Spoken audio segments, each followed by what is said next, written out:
Hey everybody, it's Indignant Shrew. Welcome back. In this tutorial, I'm going to show you how to digitally kitbash some miniatures or some models with pieces that you already have. A couple people mentioned in the Discord that I forgot to create a flag bearer for the Corsair kit, and I'm going to remedy that right now. And eventually I'll make an actual standalone miniature. I think it's going to be one of the options in the HQ kit.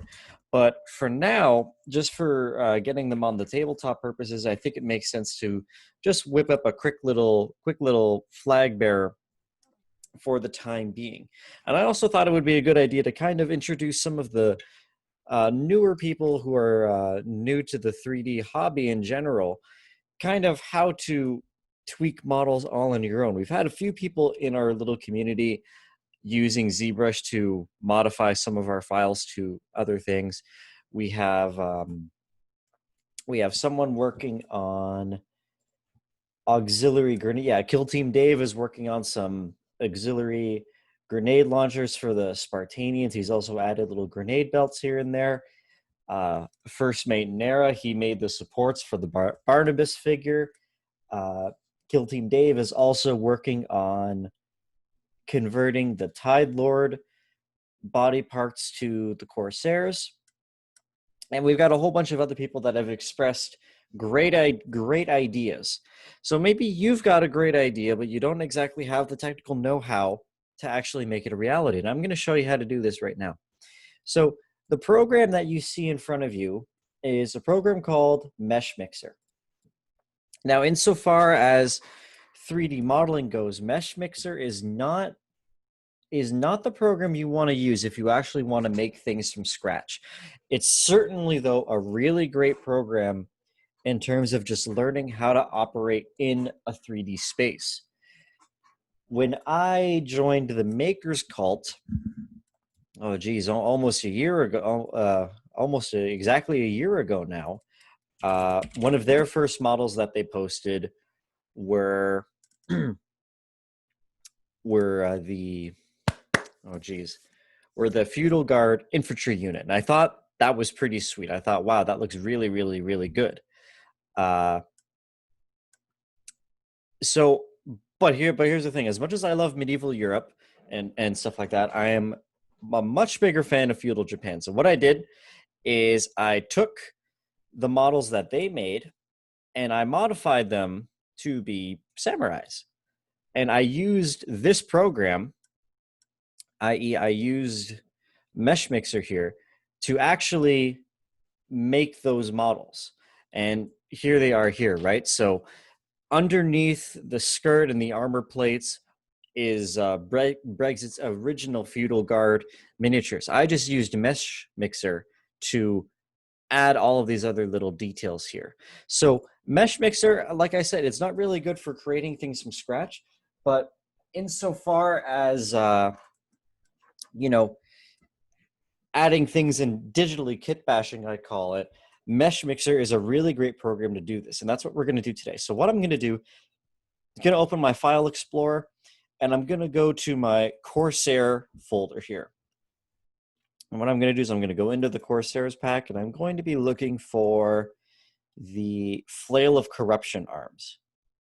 I suppose the Great Plague Cleaver would work as well, but I'm going to use the Flail of Corruption. So I'm going to click this, and I'm just going to drag this onto our piece here. And it's going to load the model in right away. So there it is, right there. There's our Flail of Corruption Sea Mine weapon. Okay? Unrusted, of course. So it's in ZBrush right now. So with ZBrush over here, this is your toolbar. Excuse me, I'm just having a drink of water. You've got this toolbar over here, and you've got a whole bunch of features. You've got Select, which will let you select things, of course. You've got Mesh Mix, which we're going to ignore for now. You have Sculpt, which we're also going to ignore for now. Stamp, which we're going to ignore. And then you have Edit and Analyze. And these are the two things that we're going to be working with the most here. Here's the first thing I want to do. So right now, the base or the shaft of our Flail of Corruption is going to serve as the base or the shaft of our flagpole. Okay? So first thing that we got to do is we got to cut off the actual tip here.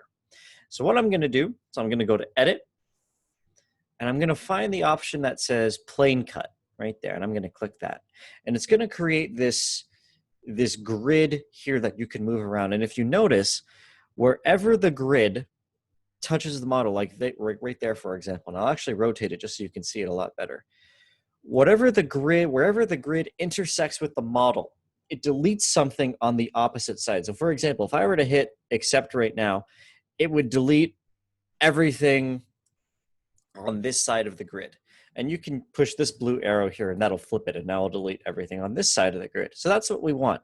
So what we're going to do is we're going to drag the blue arrow, and we're just going to try and get it as close to this hefty bit right there. We're going to try and trim it and get it as close as we possibly can. I'm going to rotate, and I'm going to rotate it on this axis now. I'm going to go a little bit more. It doesn't have to be perfect, but we can get it pretty darn close. That looks pretty good.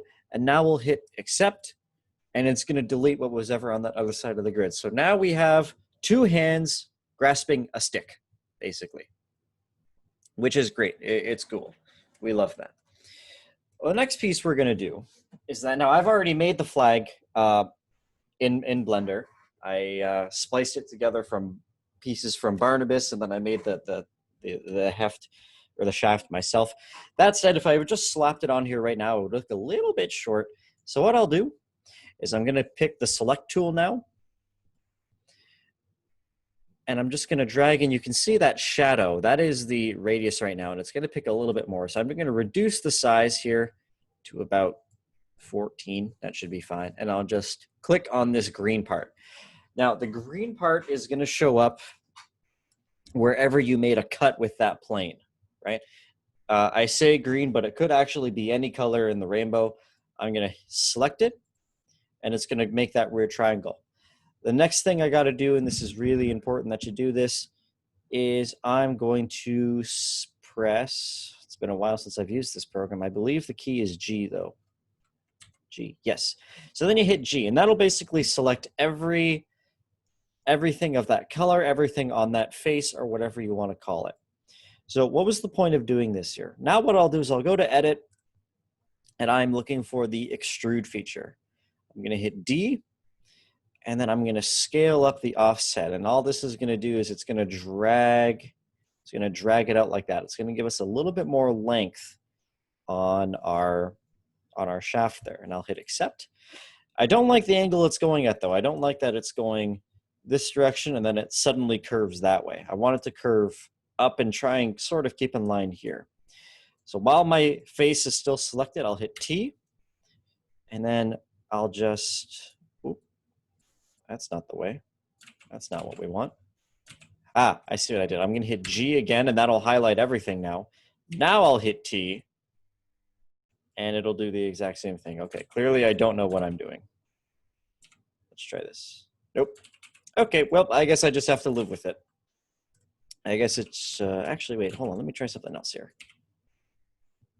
Ah, there we go. There we go. Okay, so ignore everything that I said about extrude. And you're just going to want to hit T and then drag it out with this little triangle. I mean, you could use the extrude tool, but doing it this way gives you a little bit more control over the general overall shape. So I think I'll take it to about right there. That looks good to me. And then I'll hit accept. All right. So now we have increased the length of our shaft there. Now it's looking pretty good. So now, like I said earlier, I already made the flag in Blender, and I added the Jolly Roger to it. So just like before, I'll grab this flag bearer piece here. I'll click, I'll drag, and I'll drop it in. It's going to prompt you to do this. It's going to say append or replace, and it's really important that you pick the right one here. If you click append, it's going to add the new shape into your scene. So if I hit append, it's going to add that flag to our zone. If I hit replace though, it's going to delete whatever was there and it's going to replace it with whatever I'm dragging in. Obviously we don't want that, so we're going to hit append, boop, just like that. The meshes in the appended file are positioned far away from the rest of the current scene. Would you like the mesh mixture to try and automatically repair this? All this means is that when I load in the flag, it's either going to be really far away or it's going to be super big. We're going to hit yes and we're going to see what happens. Or it's going to be pretty much the right size. So here's our flag, right? So there's the flag. The Jolly Roger is on it. Now here's the thing, guys. Whenever you're 3D modeling something, I found that it's better to make details bigger than they actually need to. So for example, if you look at this flag from the side, I took the liberty of putting the Legion's Jolly Roger symbol on it, and it's jutting out very far, as you can see. When you print this, though, it's just barely going to, like, it looks like it's jutting out really far here. But when it's printed, it's going to be not jutting out nearly as far as it is right now. Okay, now it's a simple matter of just moving this around and getting it fit to where we actually want it. So to do this, we're going to go to Edit, and we're going to click this Transform button. And that'll bring us back to this old shape here. Now, the arrows will move it along a specific axis. So the red will move it along the X, the blue will move it around the Z axis, and the yellow, or the green, sorry, will move it around the Y axis. If you click one of these triangles, it'll move it along the two axes combined. So this will move it along the X and the Y. This will move it along the Z and the X. And this, of course, would be the Z and the Y. And then you have these curved cylinders here, which will allow you to rotate it. And then these squares, which will allow you to scale it along a certain axis. But the scale is pretty good already. So all I'm going to do is I'm just going to drag this. I'm going to rotate it. And I'm basically going to try and get as dry a fit as possible. It actually might be a little bit too big, so we may have to scale it down a little bit. Bring it down. Yeah, I think I'm going to scale it down a little bit. Right now, I'm not a fan of how of the size difference between the stick and then the actual piece there. So I'm going to scale it down. So I'll hit accept just so that it saves the transformation there. I'll go back into transform, and then you can scale it one of two ways. Like I said, you can scale it with these little boxes. You could certainly do it that way. Or you can go over here and you can manually input the scale yourself. So right now, I'm gonna take a leap of faith and I'm gonna say 0.8. We need to bring it down to 0.8. Let's see what happens there. Certainly better. Not quite though. Let's try bringing it down just a tiny bit more.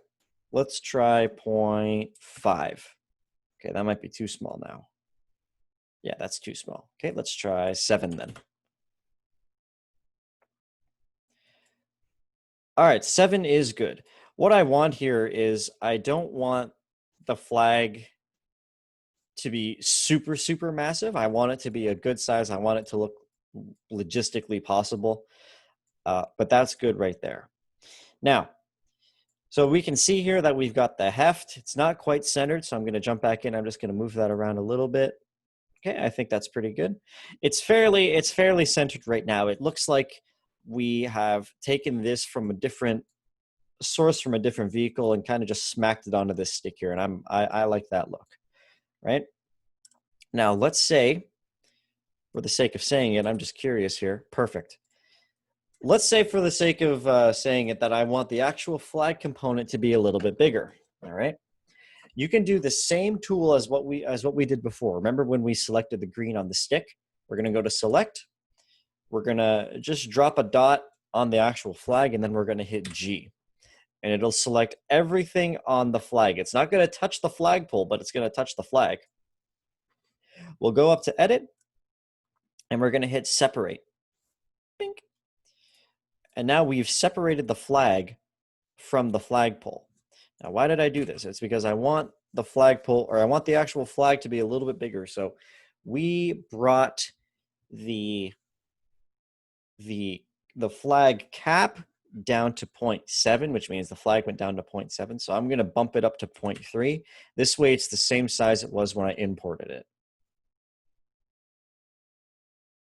There we go. That looks a little bit better. Yes, I like that a lot. Makes it look like it was a flag on like a ship or something like that. New problem though is that now the flag is bigger than our actual capstone here. We need to make this a little bit longer. Very easy to do. We'll go back into edit and we'll hit transform. And you'll notice here that, get it centered here, geez. You'll notice that our arrows here have actually changed direction. This is how they usually look versus this is how they look right now. And you'll notice that I'm clicking two buttons here. The W stands for world, which means that if you click the W key, it'll make the axis or the transform axes the same as it would be in the world. So Y is going that way, X is going this way, and Z is going this way. And if we click W, it'll it'll be consistent with the rest of the world. However, if we hit the L, L stands for local, and it'll show us the axis for the specific axis for whatever mesh we're working with. So we rotated this mesh, if you recall. So the axis rotated with us. And now it's a very simple matter of elongating it. We just grab our square here and we just kind of stretch it out. Right? So that should be enough. I'll hit accept and then I'll move the flag over just a smidge. Just like that. Okay, I need to come a little bit more. When you print this, you're not going to notice that these are connected, but I'm a little bit of a perfectionist when it comes to that. These are details that I know will be there. There we go, because on a real flag, it wouldn't come right to the tip here, nor would it come right to the base. There's always a little bit of room in between the middle there. Okay, that looks great. I think I'm going to drag these out just a tiny bit more. And you'll see here that since I selected both, we're back to the normal world view. I don't want that. So I'll move the capstone up first. That should be good. And then I'll move the flag to correspond. And you'll note that I'm only using this piece here. So I'm only moving it along the X and the Y. I don't want to move it on the Z axis, as in I don't want to move it front and back. I just want to move it up and down and left to right. Now I'll zoom back and I'll take just a bigger look at it. And I think that, and I think that looks pretty good. Yeah, this is the weird thing. I can't tell you how many times I've hit cancel instead of accept because I feel like on most programs, the accept should be right here. But I digress. So we'll hit accept. And that looks pretty good. That looks pretty good indeed. So now we'll click the flag. We will hold shift and then click the capstone. We'll hold shift and then click the hands and the shaft holding it. And we're going to give it one more cursory view. I think I'd like to bring this down a little bit here. I'll do the same thing as what I did before. I'll grab select. I'll push there. I'll hit G, which is going to select the entire thing, which is what I don't want. So I guess I'm just going to have to live with it. So just like before, we'll click the flag. We'll shift click the capstone. We'll shift click the hands. And then we're going to hit the combine button. And this is going to turn it into one solid mesh. And just like that, we have made a flag barrier or a flag bearer for the Corsair kit. So now you go to File, you hit Export. We're in the cephaloid file. That's not where I want it to be. We'll go back to Corsairs, and we're just going to call this flag bearer finished. Hit save. One or more meshes is non-complex, non-manifold. What this means is that right now we have what's called a complex mesh. So if we were to go through this here and we were to use this, look at it as an X-ray, the shaft here would be going into the middle. If this was a non-manifold mesh, it would stop right there and it would basically mold / merge with this piece. That's not really a big deal when it comes to 3D printing. When you slice something, it takes care of that issue for you anyways. It's not important here. The other thing too is that when you upload a file like this, someone could download it and they could theoretically get the hands and they could get the capstone and they could get the flag. That's not a big, huge deal, but this is why it's important, you guys, that if you make a modified file, you send it to one of the three of us first, because let's say you make a really cool captain model for the Tidehunters, using pieces from the Blessed Ones, using pieces from the Corsair kit, etc., etc. If you upload the file and it's non-manifold, then someone could theoretically go through and take your model apart and get access to a bunch of our work, which isn't fair to you guys, because then we have this guy over here who's getting them for free. So make sure you send any modified files to us. This way we can go over them real quick and just make sure that everything's copacetic. But that is essentially how you use Mesh Mixer to kitbash. This was kind of a beginner's kitbash tutorial. What I'll do is I think I'll do a more advanced one using the Coral pack that we have, and maybe we'll use one of either one of Danny's minis or one of Dark J's minis to just kind of show you more advanced techniques for kit bashing. But that's essentially how you do it. Thanks for tuning in. We'll talk to you later. Bye.